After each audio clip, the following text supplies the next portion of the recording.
ഇന്ത്യയും ഒമാനും തമ്മിലുള്ള ബന്ധം പുതിയ തലത്തിലേക്ക്. ഇരു രാജ്യങ്ങളും തമ്മിൽ വ്യാപാരം ശക്തിപ്പെടാൻ വഴിയൊരുങ്ങുന്നു. മാത്രമല്ല, പരസ്പരമുള്ള നിക്ഷേപം കൂട്ടാനും ആലോചനകളുണ്ട്. ഒമാനും ഇന്ത്യയും തമ്മിലുള്ള സമഗ്ര സാമ്പത്തിക പങ്കാളിത്ത കരാർ വൈകാതെ ഒപ്പുവെക്കുമെന്നാണ് വിവരം. ക്രൂഡ് ഓയിലിനു വേണ്ടി ഒമാനെ ആശ്രയിക്കുന്ന ഇന്ത്യക്ക് ഇത് വൻ നേട്ടമാകും. ഒമാൻ സുൽത്താൻ ഹൈതം ബിൻ താരിഖ് ഇന്ത്യ സന്ദർശിച്ച വേളയിൽ നടത്തിയ ചർച്ചകളാണ് വ്യാപാര കരാറിലേക്ക് വഴി തെളിയിച്ചത്. കരാർ ഈ വർഷം ഒപ്പുവെക്കാൻ സാധിക്കുമെന്നാണ് പ്രതീക്ഷയെന്നാണ് ഒമാൻ വാണിജ്യമന്ത്രി ഗൈസ് ബിൻ മുഹമ്മദ് അൽ യൂസഫ് പറയുന്നത്. 2022 UAE ഇന്ത്യയുമായി സിപ്പ കരാർ ഒപ്പുവെച്ചിരുന്നു.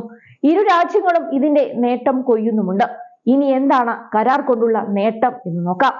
കരാർ നിലവിൽ വന്നാൽ ഇന്ത്യയും ഒമാനും നികുതികളിൽ വിട്ടുവീഴ്ച ചെയ്യും. ഇന്ത്യയിൽ നിന്നുള്ള വസ്തുക്കൾ ഒമാനിലേക്ക് കയറ്റുമതി ചെയ്യുമ്പോൾ ആ രാജ്യം ഇറക്കുമതി നികുതിയിൽ ഇളവ് വരുത്തും. ഇന്ത്യ തിരിച്ചും. പ്രകൃതി വിഭവങ്ങൾക്കു വേണ്ടി ഇന്ത്യ ഒമാനെ ആശ്രയിക്കുന്ന സാഹചര്യത്തിൽ കരാർ എന്തുകൊണ്ടും ഇന്ത്യക്ക് നേട്ടമാകും. കഴിഞ്ഞ കുറച്ചു വർഷങ്ങളായി ഇന്ത്യയും ഒമാനും തമ്മിലുള്ള വ്യാപാരം ശക്തിപ്പെട്ടിട്ടുണ്ട്.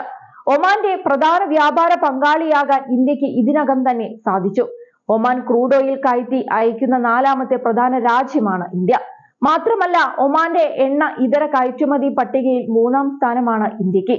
സിപ്പ കരാർ പ്രകാരം ഏതൊക്കെ വസ്തുക്കൾക്ക് നികുതി ഇളവ് നൽകണം എന്നത് ചർച്ച ചെയ്ത് തീരുമാനിക്കാം.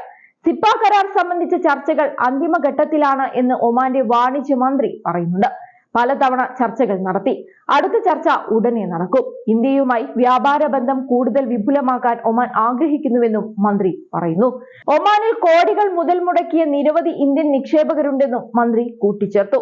സൗദി അറേബ്യ, UAE, ഖത്തർ തുടങ്ങിയ GCC രാജ്യങ്ങളെ പോലെ ഒമാനും ക്രൂഡ് ഓയിലിൽ നിന്നുള്ള വരുമാനത്തിന് അപ്പുറമുള്ള ആദായം കണ്ടെത്താൻ ശ്രമിക്കുകയാണ്. വിഷൻ 2040 എന്ന പദ്ധതി ഒമാൻ 2020 പ്രഖ്യാപിച്ചിരുന്നു. ഇതിന്റെ ഭാഗം കൂടിയാണ് ലോകത്തെ പ്രധാന വിപണിയായ ഇന്ത്യയിലേക്ക് കൂടുതൽ ശ്രദ്ധ കേന്ദ്രീകരിക്കാൻ കാരണം. ഇന്ത്യയും ഒമാനും പങ്കാളികളായ സംയുക്ത നിക്ഷേപ ഫണ്ട് നിലവിലുണ്ട്. $30 കോടി ഈ ഫണ്ടിലുള്ളത്.